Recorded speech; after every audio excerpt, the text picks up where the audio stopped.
నమస్తే, welcome to I witness Telugu news. ఇప్పుడు headlines చూద్దాం. విశాఖపై ప్రత్యేక ఫోకస్ పెట్టిన సీఎం జగన్. అయోధ్య శ్రీరాముడికి అలంకరించిన ఆభరణాల లిస్టు ఇదిగో. దేవరా షూటింగ్ లో సైఫ్ అలీ ఖాన్ కు గాయాలు, ముంబైలో శస్త్రచికిత్స.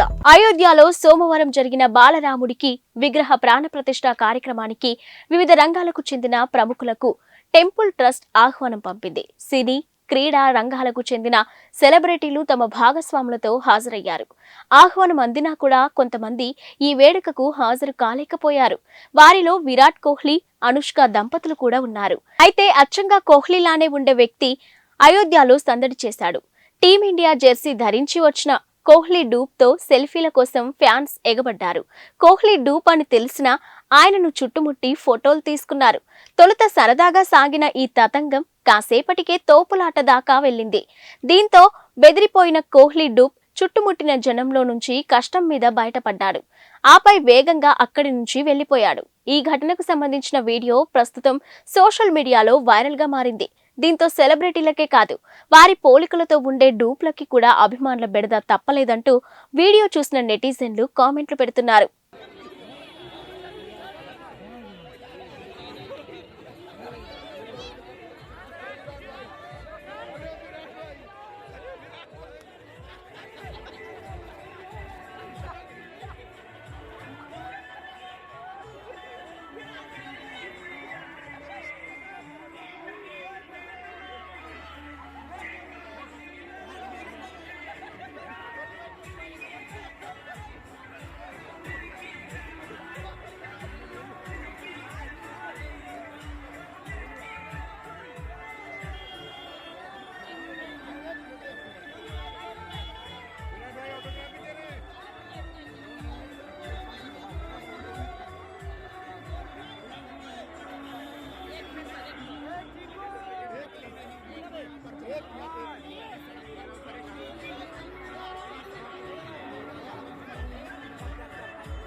అయోధ్యలో బాలరాముడి ప్రాణప్రతిష్ఠా క్రతువు సోమవారం అంగరంగ వైభవంగా జరిగింది.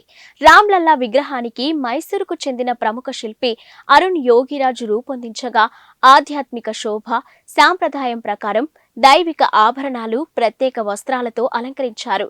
ఈ ఆభరణాలను లక్నోలోని శ్రీ అంకుర్ ఆనంద్ సంస్థకు చెందిన హర్ష హైమల్ శ్యామ్లాల్ జ్యువెలరీస్ తయారు చేసిందని శ్రీరామ జన్మభూమి తీర్థ ట్రస్ట్ తెలిపింది. ఇక ఆధ్యాత్మిక రామాయణం, వాల్మీకి రామాయణం, రామచరితమానస్, అలవందర్ స్తోత్రం వంటి గ్రంథాలలో శ్రీరాముడి వైభవం, ధరించిన దివ్య ఆభరణాల గురించి విస్తృతమైన అధ్యయనం చేసిన తర్వాత వీటిని రూపొందించినట్టు వెల్లడించింది. ఇక పసుపు ధోతి, ఎరుపు రంగు పతాక అంగవస్త్రంతో రామ్లల్లాను అలంకరించారు. ఈ అంగవస్త్రాలను స్వచ్ఛమైన బంగారు, జరీ దారాలతో తయారు చేయించారు. ఈ దుస్తులపై శంఖం, పద్మం, చక్రం, మయూరు వంటి వైష్ణవ చిహ్నాలు ముద్రించి ఉన్నాయి. ఈ వస్త్రాలను అయోధ్య ధామ్లోని పనిచేసిన ఢిల్లీ టెక్స్టైల్ డిజైనర్ శ్రీ మనీష్ త్రిపాఠి రూపొందించారు. జూనియర్ ఎన్టీఆర్, జాన్వీ కపూర్, సైఫ్ అలీ ఖాన్ దర్శకుడు కొరటాల శివ కాంబినేషన్ లో తెరకెక్కుతున్న దేవరా చిత్రం శరవేగంగా షూటింగ్ జరుపుకుంటుంది. ఇక ఈ షూటింగ్ కారణంగా జూనియర్ ఎన్టీఆర్ నిన్న అయోధ్య వేడుకకు కూడా వెళ్లలేకపోయారు. అయితే షూటింగ్ లో సైఫ్ అలీ ఖాన్ గాయపడ్డాడు. ఆయన మోకాలు, భుజానికి తీవ్రంగా గాయాలయ్యాయి. ప్రస్తుతం ఆయన ముంబైలోని కోకిలాబేన్ ఆసుపత్రిలో చికిత్స పొందుతున్నారు. ఆయన ట్రైసెప్స్ కు డాక్టర్లు శస్త్రచికిత్స నిర్వహించారు. ప్రస్తుతం ఆసుపత్రిలో సైఫ్ పక్కన ఆయన భార్య, సినీ నటి కరీనా కపూర్ ఉన్నారు. గాయం కారణంగా సైఫ్ కొన్ని రోజుల పాటు దేవరా షూటింగ్ కి దూరమయ్యే అవకాశం ఉంది. ఈ చిత్రం 2 భాగాలుగా తెరకెక్కుతుంది. అయితే షెడ్యూల్ ప్రకారం తొలి పార్ట్ ఏప్రిల్ 5న విడుదల కావాల్సి ఉంది. ఇక మరోవైపు గాయంపై సైఫ్ స్పందిస్తూ, మన వృత్తిలో భాగమే ఈ గాయాలు, ఆపరేషన్ అని చెప్పుకొచ్చారు. ఇక నిపుణులైన డాక్టర్ల పర్యవేక్షణలో తాను సురక్షితంగా ఉన్నానని తెలిపారు. ఈ మధ్య కాలంలో ఓటీటీ ప్లాట్ఫామ్స్ పై ఇన్వెస్టిగేటివ్ థ్రిల్లర్ జోనర్ కి విపరీతమైన ఆదరణ పెరిగిపోయింది. ఈ నేపథ్యంలో మరిన్ని ఓటీటీ సినిమాలు ప్రేక్షకుల ముందుకు రావడానికి రెడీ అవుతున్నాయి. అలాంటి సినిమాల జాబితాలో తాజాగా భక్షక్ చేరిపోయింది. భూమి పడ్నేకర్ ప్రధానమైన పాత్రను పోషించిన సినిమా ఇది. హీరో షారూక్ ఖాన్ సొంత బ్యానర్ లో ఈ సినిమా నిర్మితమైంది. ఇక నిర్మాణ వ్యవహారాలను గౌరీ ఖాన్ చూసుకున్న ఈ సినిమాకి పులకిత్ దర్శకత్వం వహించాడు. ఇక భూమి పడ్నేకర్ తో పాటు సంజయ్ మిశ్రా, ఆదిత్య శ్రీవత్సవ నటించారు. రీసెంట్ గా రిలీజ్ చేసిన టీజర్ కి మంచి రెస్పాన్స్ వచ్చింది. ఈ టీజర్ అందరిలోనూ ఆసక్తిని పెంచింది. ఇక నెట్ఫ్లిక్స్ లో ఈ సినిమా ఫిబ్రవరి 9వ తేదీ నుంచి స్ట్రీమింగ్ కానుంది. ఈ సినిమాలో భూమి పడ్నేకర్ నిజాయితీగా వ్యవహరించే జర్నలిస్టు వైశాలి పాత్రలో కనిపించనుందంట. ఇక బాలికలపై, మహిళలపై జరుగుతున్న నేరాలను ప్రశ్నించడానికి వైశాలి ముందుకు వస్తుంది. ఫలితంగా ఆమె ఎలాంటి పరిస్థితులను ఎదుర్కోవాల్సి వస్తుందనేదే కథ. ఇక వాస్తవ సంఘటనల ఆధారంగా రూపొందించిన సినిమా ఇది. లోక్సభ ఎన్నికల తర్వాత 30 మంది బీఆర్ఎస్ ఎమ్మెల్యేలు కాంగ్రెస్ లో చేరబోతున్నారంటూ తెలంగాణ మంత్రి కోమటిరెడ్డి వెంకటరెడ్డి సంచలన వ్యాఖ్యలు చేశారు. ఇక నల్గొండ కలెక్టరేట్ లో నిన్న నిర్వహించిన ప్రజావాణి కార్యక్రమంలో పాల్గొన్న ఆయన అనంతరం మాట్లాడుతూ ఈ వ్యాఖ్యలు చేశారు. తెలంగాణ కోసం మంత్రి పదవిని సైతం వదులుకున్న తన గురించి మాజీ మంత్రి బీఆర్ఎస్ నేత జగదీష్ రెడ్డి మాట్లాడడం విడ్డూరంగా ఉందని పేర్కొన్నారు. ఇక యాదాద్రి, భద్రాద్రి థర్మల్ విద్యుత్ కేంద్రాల్లో అక్రమాలతో పాటు ఛత్తీస్గఢ్ లో కరెంటు కొనుగోళ్లలో అవినీతి బయటపడుతుందన్న అక్కసుతోనే ఆయన తనపై ఆరోపణలు చేస్తున్నారని ఆగ్రహం వ్యక్తం చేశారు. ఎన్నికల సమయంలో ఇచ్చిన 6 గ్యారంటీలను 100 రోజుల్లో అమలు చేసి తీరుతామని పునరుద్ఘాటించారు. Team India star batsmen Shubman Gill, cricket దిగ్గజం సచిన్ టెండూల్కర్ తనయ సారా టెండూల్కర్ ప్రేమలో ఉన్నారంటూ చాలా కాలంగా ప్రచారం జరుగుతున్న సంగతి తెలిసిందే. వీరిద్దరూ పెళ్లి చేసుకోబోతున్నారంటూ గతంలో వార్తలు కూడా వచ్చాయి. అయితే వీరి మధ్య రిలేషన్షిప్ పై ఎవరు ఇంతవరకు బహిరంగంగా స్పందించింది లేదు. ఇక ఈ నేపథ్యంలో తాజాగా చోటు చేసుకున్న ఓ సన్నివేశం వీరి డేటింగ్ వార్తలకు మరింత బలాన్ని చేకూర్చున్నట్టయింది. ముంబైలో గిల్ చెల్లెలు షహ్నీల్ గిల్ తో కలిసి సారా టెండూల్కర్ కెమెరాల కంటికి చిక్కారు. ఇక ఒకే కారులో ఇద్దరు ఉండగా కొందరు వీడియోలు తీశారు. దీనికి సంబంధించిన ఫోటోలు, వీడియోలు సోషల్ మీడియాలో వైరల్ అవుతున్నాయి.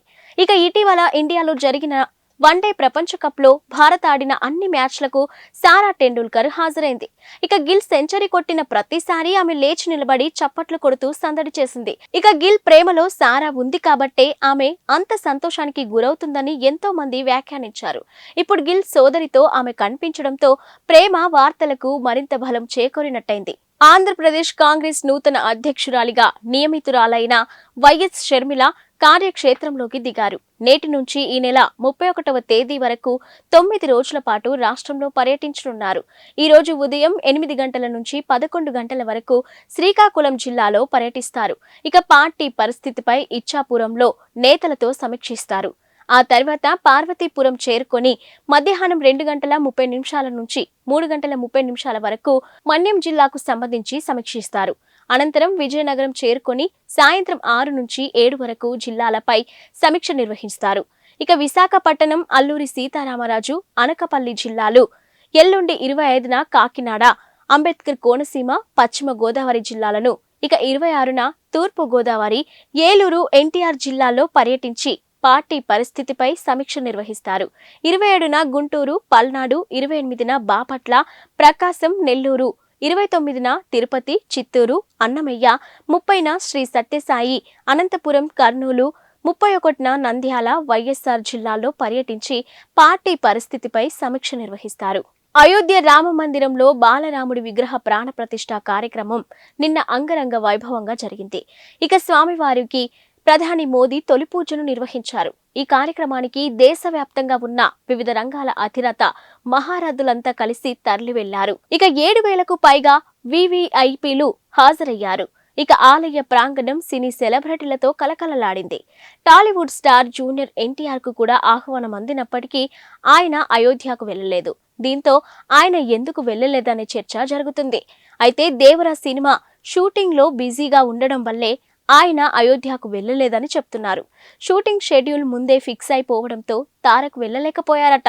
ఇక షెడ్యూల్ ని తారక్ బ్రేక్ చేస్తే తోటి నటీనటులతో పాటు నిర్మాతలు కూడా ఇబ్బంది పడాల్సి ఉంటుందనే ఉద్దేశంతోనే తారక్ అయోధ్యకు వెళ్లలేకపోయారని అంటున్నారు. అయితే ఈ వార్తల్లో ఎంతవరకు నిజం ఉందనేది తెలియాల్సి ఉంది. అయోధ్య రామ జన్మభూమి ట్రస్ట్ కు విరాళ పర్వం కొనసాగుతుంది. సోమవారం బాలరాముడి విగ్రహ ప్రాణ ప్రతిష్ఠ కార్యక్రమంలో పాల్గొన్న భారత అపర కుబేరుడు రిలయన్స్ ఇండస్ట్రీస్ అధినేత ముఖేష్ అంబానీ కుటుంబం 2.51 కోట్ల భారీ విరాళాన్ని ప్రకటించింది. రామ జన్మభూమి ట్రస్ట్ కు ఈ పెద్ద మొత్తాన్ని ఇస్తున్నట్టు ఒక ప్రకటన విడుదల చేసింది.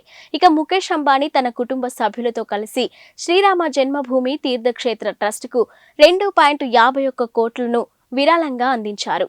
ఇక సాంస్కృతిక ప్రాముఖ్యతను కలిగి ఉన్న అయోధ్య రామ మందిర అభివృద్ధికి పవిత్ర ప్రయత్నమని ఆ ప్రకటనలో పేర్కొన్నారు. కాగా సోమవారం జరిగిన ప్రాణ ప్రతిష్ఠ కార్యక్రమంలో ముఖేష్ అంబానీ, భార్య నీతా అంబానీ, కుమారులు ఆకాష్, అనంత్, ఇక కోడళ్లు శ్లోక మెహతాతో పాటు కాబోయే కోడలు రాధికా మర్చెంట్, కుమార్తె ఈషా, అల్లుడు ఆనంద్ పిరమల్ తదితరులు పాల్గొన్నారు. ఇక అయోధ్య రామ జన్మభూమి తీర్థక్షేత్ర ట్రస్ట్ ఆహ్వానించిన ప్రముఖ వ్యక్తుల్లో వీరు కూడా ఉన్నారు.